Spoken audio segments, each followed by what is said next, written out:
اب آخر میں 10 صحیح الاسناد احادیث اور 10 کی 10 جو ہیں وہ میں مشکات سے ان کے نمبرز بھی بتا دوں گا، اور بخاری اور مسلم پرائمری بکس کے نمبر نہیں بتاؤں گا، مشکات کے نمبر بتاؤں گا جو انسائکلوپیڈیا آف حدیث ہے۔ پہلی حدیث صحیح بخاری صحیح مسلم دونوں میں ہے، مشکات میں ہے 1958۔ آپ صلی اللہ علیہ وآلہ وسلم نے فرمایا جو شخص ایمان اور احتساب کے ساتھ، احتساب کہہ دیں گے آپ 3 چیزوں کو جوڑ کے، اخلاص، ثواب اور اصلاح نفس، جو ایمان اور احتساب کے ساتھ رمضان کے مہینے کے روزے رکھ لے، اللہ تعالیٰ اس کے سابقہ سارے گناہوں کی مغفرت فرما دے گا۔ اور جو ایمان اور احتساب کے ساتھ رمضان کی راتوں کا قیام کر لے، یعنی تراویح قیام اللیل کر لے، اس کے بھی سابقہ سارے گناہ معاف ہو جائیں گے۔ اور جو ایمان اور احتساب کے ساتھ لیلۃ القدر کا قیام کر لے، اس کے بھی سابقہ سارے گناہ معاف، لیکن لیکن لیکن صرف چھوٹے گناہ، کبیرہ گناہ صرف توبہ سے معاف ہوتے ہیں، چھوٹے گناہ تو آٹومیٹکلی معاف ہو جاتے ہیں نیک اعمال کرنے سے۔ اس کے ثبوت میں وہ حدیث ہے صحیح مسلم کی جو مشکات میں ہے 564۔ آپ صلی اللہ علیہ وآلہ وسلم نے فرمایا اگر کبیرہ گناہوں سے بچا جائے تو 5 نمازیں، ایک نماز سے دوسری نماز تک، ایک جمعے سے دوسرا جمعہ، اور ایک رمضان سے دوسرا رمضان، درمیان کے تمام گناہوں کا کفارہ بن جائیں گے اگر کبیرہ سے بچا جائے۔ تو نماز چھوڑنا خود ہی کبیرہ، ورنہ لوگ کہیں جی ایک رمضان ہی پڑھ لو، دوسرے رمضان وشکالی پار، کیوں؟ صحیح مسلم میں حدیث ہے، مشکات میں ہے 569 کہ بندے کے کفر اور اسلام، شرک اور اسلام کے درمیان فرق نماز ہے۔ یہ اتنا کبیرہ گناہ ہے کہ بندے کے کفر اور اسلام کا فرق ہے۔ تو جو کبیرہ گناہ کر رہا ہے نماز والا، اس کا کیسے ایک جمعے سے دوسرا جمعہ کفارہ بن سکتا ہے، یا ایک رمضان سے دوسرا رمضان کفارہ بن سکتے ہیں؟ دوسری حدیث بھی بخاری اور مسلم سے ہے، مشکات میں 2083۔ آپ صلی اللہ علیہ وآلہ وسلم نے فرمایا شب قدر کو رمضان کے آخری عشرے کی تاک راتوں میں تلاش کرو، 21ویں، 23ویں، 25ویں، 27ویں اور 29ویں۔ تیسری حدیث بھی بخاری اور مسلم سے ہے اور مشکات میں اس کا نمبر ہے 2086۔ آپ صلی اللہ علیہ وسلم نے رمضان کا پہلا عشرہ اعتکاف کیا، پھر دوسرا عشرہ بھی اعتکاف کیا، پھر سر مبارک خیمے سے باہر نکالا اور کہا کہ میں نے پہلا عشرہ اعتکاف کیا تھا شب قدر کی تلاش میں، لیکن مجھے نہیں ملی، دوسرے میں بھی نہیں ملی۔ پھر ایک فرشتے نے آ کے مجھے خبر دی کہ اس کو آپ آخری عشرے میں تلاش کریں، اگر تم میں سے کوئی اعتکاف میرے ساتھ کرنا چاہتا ہے تو کر لے۔ اور پھر آپ صلی اللہ علیہ وآلہ وسلم نے فرمایا مجھے خواب میں وہ رات دکھا دی گئی، اور اس میں مجھے رات میں وہ خواب میں دکھائی گئی لیکن پھر مجھے بھلا دی گئی۔ سنقرئک فلا تنسى الا ما شاء اللہ، اے نبی ہم تمہیں پڑھائیں گے، تم کبھی نہیں بھولو گے مگر جب اللہ چاہے گا۔ بھلا دی گئی، اور اس کیوں بھلائی گئی وہ آگے بخاری کی حدیث بھی آ جائے گی۔ پھر بھلا دی گئی۔ بہرحال مجھے ایک بات یاد ہے کہ اس رات صبح کے وقت جب میں فجر کی نماز پڑھ رہا ہوں گا تو میرے ماتھے پر کیچڑ کا نشان ہوگا، یہ آپ کو خواب میں دکھایا گیا۔ اور اسی حدیث میں الفاظ ہیں کہ 21ویں رات جب آئی، یعنی 20ویں اور 21ویں روزے کی درمیانی رات، اس میں جب آپ نے 21ویں روزے کی جب فجر پڑھی تو اس رات کافی بارش ہوئی، مسجد نبوی کی چھت ٹپکنے لگی، اور ظاہر ہے کہ قالین وغیرہ تو نہیں ہوتے تھے، مٹی پہ ہی نماز پڑھی جاتی تھی، یہی افضل ہے، لہٰذا اہل تشیع کا پارشلی مقدمہ اس حوالے سے مضبوط ہے کہ مٹی پہ ہی سجدہ ہونا چاہیے۔ تو بہرحال آپ صلی اللہ علیہ وآلہ وسلم کے ماتھے پر مٹی کا نشان پڑ گیا۔ صحابہ کہتے ہیں جب نماز کے بعد آپ صلی اللہ علیہ وسلم جب رخ انور صحابہ کی طرف کرتے تھے تو انہوں نے دیکھا کہ آپ صلی اللہ علیہ وآلہ وسلم کے ماتھے پر مٹی کا نشان ہے، تو صحابہ کو پتہ چلا اچھا آج شب قدر تھی۔ اچھا اب آپ دیکھیں کہ یہ نہیں ہے کہ کوئی شے نظر آ جاتی ہے، ورنہ صحابہ کو بھی نظر آئی، آپ صلی اللہ علیہ وسلم کو بھی کوئی چیز نظر نہیں آئی۔ اور یہاں اتنا مشہور کیا کہتا ہے جی سمندر کا پانی میٹھا ہو جاتا ہے، اور ایک کوڑ مارنے چھڑ دو ان ماڈرن دور جے کسی گورے نے سن لی نا گل، اور جناب بہ جائے گا رمضان دا پورا مہینے روزانہ دا ایک ٹیسٹ لے گا اور کہے گا 10واں کس داڑے جناب شاید نالوں میٹھا ہوتا ہے سمندر دا پانی۔ جس سارے درخت سجدے میں گر پڑتے ہیں، بھائی ہم سی سی ٹی وی کیمرے لگا لیتے ہیں، پتہ لگ جائے گا کس وقت گرتے ہیں۔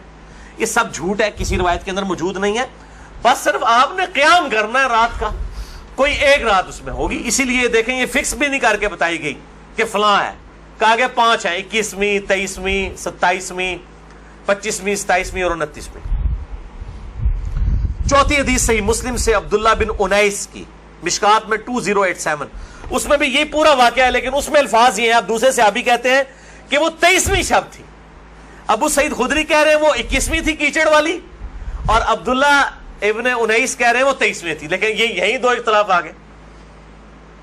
تو وہ 21ویں بھی ہو سکتی ہے, 23ویں بھی, 25ویں بھی, 27ویں بھی. اور اس کی حکمت کیا ہے بدلنے کی میں بعد میں بتاتا ہوں. تو یہ شب قدر کے حوالے سے ایک دعا بھی بڑی مشہور ہے, اللہم انک عفو تحب العفو فاعف عنی.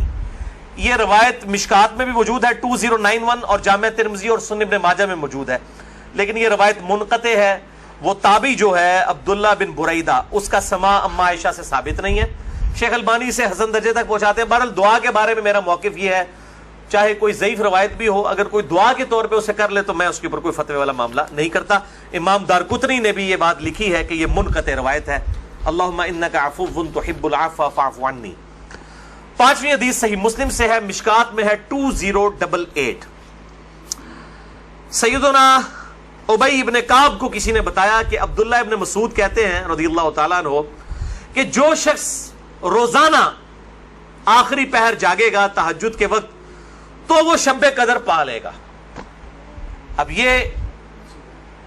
یہ دیکھیں کہ روزانہ جو جاگے گا ظاہر وہ پا ہی لے گا. عبداللہ ابن مسعود کی جب یہ بات پہنچی ابی ابن کعب تک تو انہوں نے کہا اللہ تعالیٰ ہمارے بھائی پہ جو ہے وہ رحم فرمائے. انہوں نے شاید یہ بات اس لیے کہی کہ لوگ صرف اکتفا ہی نہ کر لیں رمضان کے قیام پہ ہی, اس لیے انہوں نے یہ بات کی ہوگی, ورنہ ہمارے بھائی عبداللہ ابن مسعود کو یہ بات خوب پتا ہے کہ شب قدر جو ہے یہ رمضان کے آخری عشرے میں آتی ہے. اور پھر انہوں نے کہا کہ میں اللہ کی قسم اٹھاتا ہوں کہ شب قدر جو ہے وہ 27ویں رات ہے. اور تابعی کہتے ہیں کہ انشاءاللہ کے بغیر قسم کھائی, کیونکہ اگر آپ انشاءاللہ کے ساتھ قسم کھائیں نا تو وہ قسم ڈاؤٹ فل ہوتی ہے کہ اگر اللہ نے چاہا تو. انشاءاللہ کے بغیر قسم کھائی جاتی ہے تو کنفرم ہوتا ہے کہ وہ بات ڈیفینیٹ کر رہا ہے, کرنے والا واقعی قسم کھا رہا ہے. تو پھر پوچھا گیا آپ کو کیسے پتا ہے کہ 27ویں ہے؟ انہوں نے کہا اس لیے کہ آپ صلی اللہ علیہ وآلہ وسلم نے ہمیں نشانی بتائی ہے کہ اس رات جب سورج صبح کے وقت طلوع ہوتا ہے تو بغیر شعاؤں کے ہوتا ہے, یعنی بالکل ٹکیاں نکلتی ہے. اور ویسے تو عموماً ویسے بھی ٹکیاں نکلتی ہے, لیکن وہ شاید زیادہ دیر تک کے لیے ٹکیاں رہتی ہے.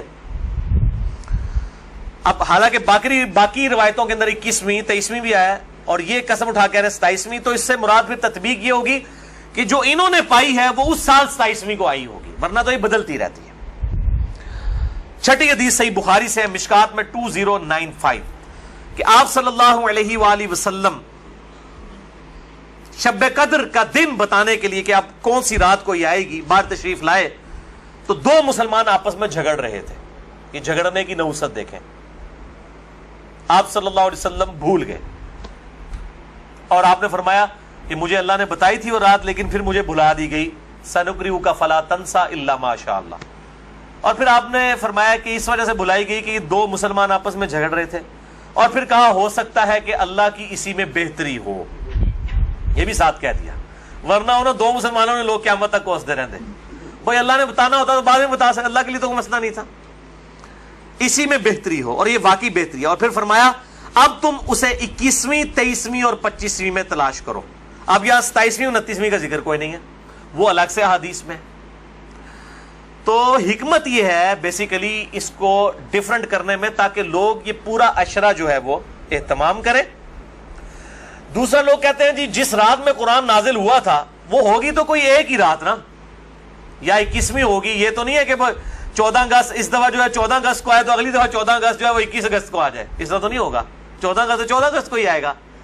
تو یہ کیا وجہ ہے کہ قرآن جس رات میں نازل ہونا شروع ہوا وہ تو یا 21ویں تھی یا 23ویں تھی یا 25ویں یا 27ویں یا 29ویں, تو اگلے سال بھی وہی ہونی چاہیے. تو یہ دنیاوی اعتبار سے تو یہ بات بالکل ٹھیک ہے.